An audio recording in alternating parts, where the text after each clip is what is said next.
Hey everyone, my name is Kris and welcome to Gear Corner. Today we're checking out one of my highlights of this year's NAMM Show in January. That's when I've seen the Imperial Preamp the first time. We shot a short video for the Thomann Guitars and Basses channel, and Guillaume and I tested it and we were blown away. So this is the preamp, actual tube preamp version of one of my favorite amplifiers of all time. It's right there, it's the Imperial MkII. And this is an actual high voltage 12AX7 preamp tube loaded actual, like the exact preamp section of that amp, plus the same phase inverter circuitry. And that is paired with a really clever low latency IR loader. It has a stereo effects loop. It has all the awesome sounds, the two channels, the rhythm and lead channel, the reverb, the tremolo, and all kinds of features here with the dual function foot switches. It does MIDI, it has the headphones out and the attenuation of the amp. Wow. But before we get into the details, this is how it sounds like.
The first thing that I want to talk about before we get into the knobs, the switches, the details, etc., is that it is an actual high voltage tube preamp. So it is the preamp of the amp, and for that it has 3 ECC 83 tubes. It will do all the good stuff that you're used to when playing a tube amp. So it reacts in the same way. It has a crazy dynamic range. It sounds and feels like how I know it. I am very familiar with the MkII, with the Imperial MkII head, and this feels just about identical or very, very close. I mean, this is just my good old Strat.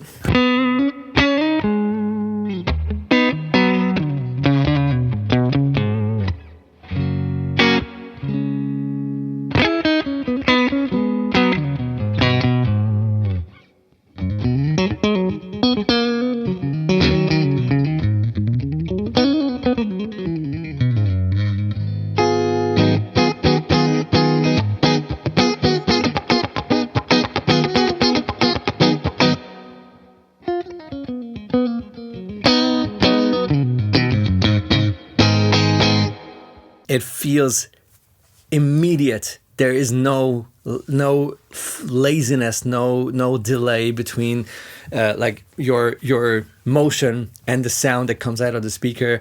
Crazy low latency, and it feels squashy like an amp, but still has the dynamic range of a tube amp, which is exactly the reason why we still, I mean, a lot of us still stick to these way too heavy, way too big, way too pricey monsters.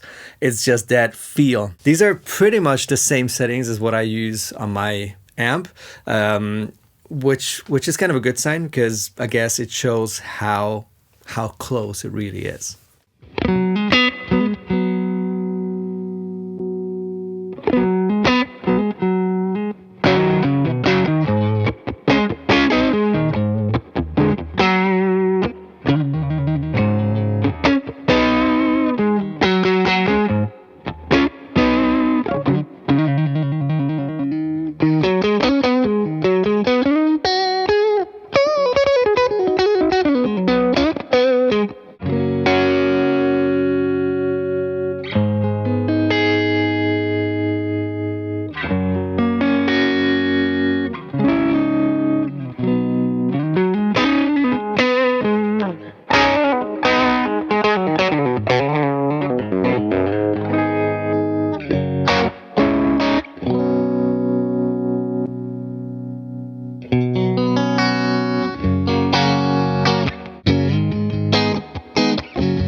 it does have that Tweed style crunch, like the cranked amp kind of thing, and I love that. But unlike a lot of those traditional amps, this doesn't get too muddy. If you know how to set it, this mid-bite and volume and tone, which is a very minimalistic layout, those knobs and that circuitry gives all the flexibility you need depending on your guitar. Like with a Les Paul, I'd go back with the mid-bite and crank the volume much more.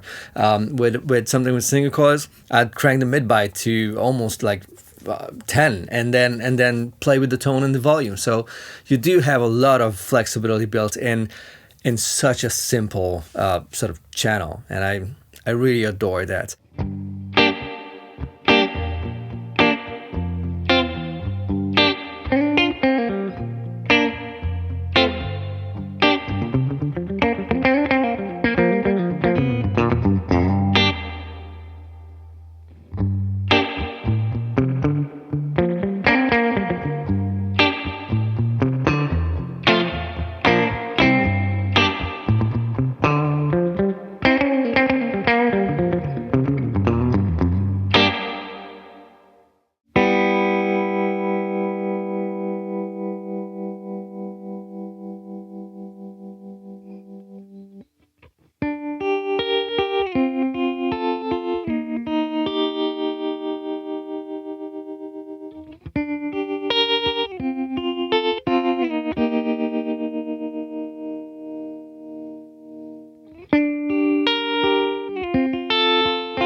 The whole layout is really simple to understand.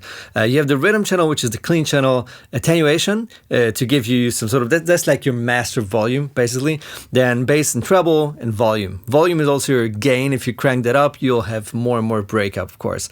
And then this little toggle switch allows you to choose 3 of the onboard cab simulations, the IRs. You can change those in the app. We'll talk about it in a second. And then the lead channel is the same amount of knobs. It's 4 knobs. You have the attenuation, which is your volume.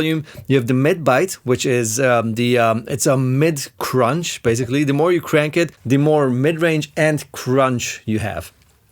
Tone is very simple. Volume is, as told, it's your gain and volume. If you crank it, you have more gain. If you go back with it, you have more headroom. The cab switch is the same. It's independent, so you can use different impulse responses per channel. Then the reverb is simple. You have your reverb volume and dwell, and the tremolo is pretty much the same. You have your depth and your speed. As for the foot switches, you have your bypass, you have your channel switch, and the tremolo on off. And if you want to turn the reverb on or off, you just hold this a bit longer. And for the channel switch, you also have the loop bypass, secondary feature. If you hold this long, you bypass the effects loop of the pedal. And then the bypass, the right foot switch, is also the impulse response bypass. If you want to use this as a preamp, you just don't want to use the built-in IRs, you can disengage them. Let's see how the pedal takes drive pedals, which is something that the amp does really well.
And now let's talk about this app, which looks beautiful. It's really simple to understand and gives you a number of options on the top for your MIDI functionality, for channel switching, bypassing the effects loop, etc. And on the left side, you'll have the 3 IRs per channel. Now, if you want to change those IRs, you can just click on that little icon and just scroll through all the IRs that are available. Like, you can load those instead of the 3 that are pre-selected for you onto the pedal. So then if you disconnect the pedal from the computer, you will have those changed, the new IRs in there. I went through them and I found a couple of really nice ones, and I also uploaded my own IR, which I purchased years ago from Celestion. This is an Alnico Gold 2x12 cabinet. Sounds great too, but honestly I prefer like the number one, the first IR that is already in the pedal in its left position of the switch, which is their own 1x12 Imperial combo cabinet. That speaker and that kind of IR is just so good. Like, I don't miss anything. It has the low end, it has the sparkle, it has a really cool mid-range.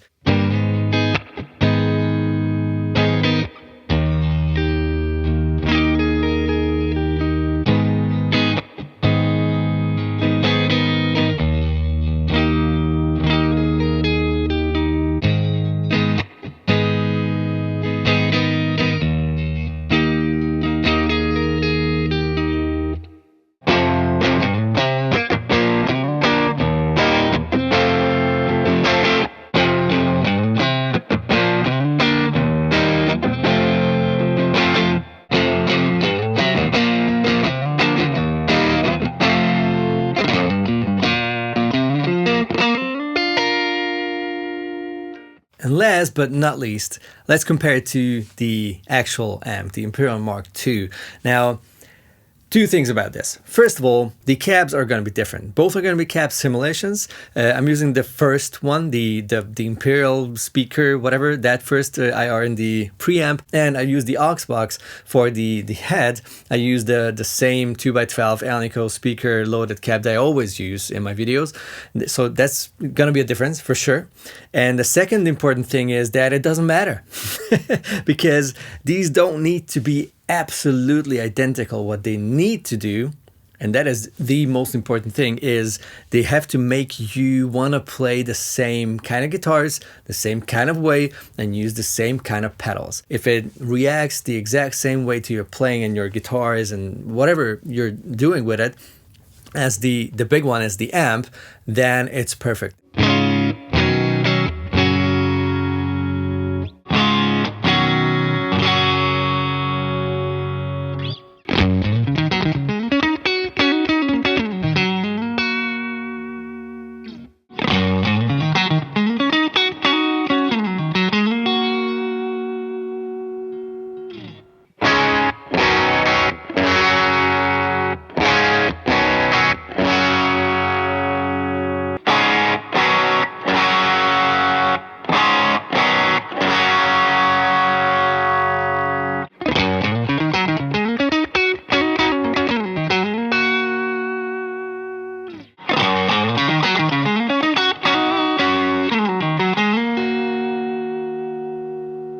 My thoughts on the Imperial Cube preamp. Let's start with the positive things. I love the way it reacts to my playing and to all my guitars. I love the sound a lot. I love the way you can tweak everything, like how they integrated the attenuation, which is a part of the Big O amp, but they really made it here like a master volume knob per channel, which makes the whole experience of using the preamp so easy and so self-explanatory. I love the way how you can change cabinets depending on how you like it for your rhythm channel, and another cabinet for your lead channel, which is again something that we've seen on the Friedman preamps. So it's a really clever, very versatile and live situation friendly and live musician friendly solution. And I love that they did not just throw in a little bit of a reverb and tremolo. They really celebrated both features, which are clearly very important parts of the amp, of the Imperial MkII amp. I love the fact that you have even more controls over your reverb, like you have the dual and the reverb mix. So that is much appreciated. The same thing goes for, of course, the tremolo, which is just one of the sweetest sounding tremolos I've ever played on amps. I love the fact that you can use these switches for like secondary features and bypass stuff, or turn the reverb on and off, or bypass the impulse responses. And here comes the only critique that I have. I would have loved seeing a fourth foot switch there for the reverb, just to make it even more live friendly, because I mean, you might want something like a ton of verb for a certain clean sound, but you don't want to mess with your drive sound. If you switch channels, it's kind of tricky to then also stay on the tremolo switch, like do this and then stay here for long until that turns off or on. That is kind of tricky. Now, it's not really a big issue because it is MIDI compatible. It does everything per MIDI. So you don't really need any of those foot switches if you use MIDI. It's just that for those who like it simple and want to have a simple rig, you do have to do that kind of a step dance, you know, switch channels and also then stay on the tremolo until the reverb turns off. So that is literally the only thing that I could see myself fighting with live, because I'm not a MIDI person and it's my fault, right? They give me the option. I could just program everything for MIDI and just have my DAW switch it for me, or just use a MIDI switcher and switch all of my stuff, including all the pedals that go in the Imperial's loop or in front of it. All of those can be switched by a switcher, and if that switcher does MIDI, then you can just control everything, including the Imperial preamp, with that MIDI controller. So this is definitely one of the nicest amp substitutes that I've ever came across and played, and I can totally see this on my pedal board with a couple of nice pedals around it, you know, delay and whatever in the loop, and a fuzz and a drive in front of it, and that's it. Going line into the interface or into a mixer and play with in-ears, not using an amp. That is, it's a big thing for me to say, and I do mean it. All right, meet you down there in the comments below. Let me know what you think about the features, the sounds that I got with it, and yeah, see you in the next video very soon. Bye-bye.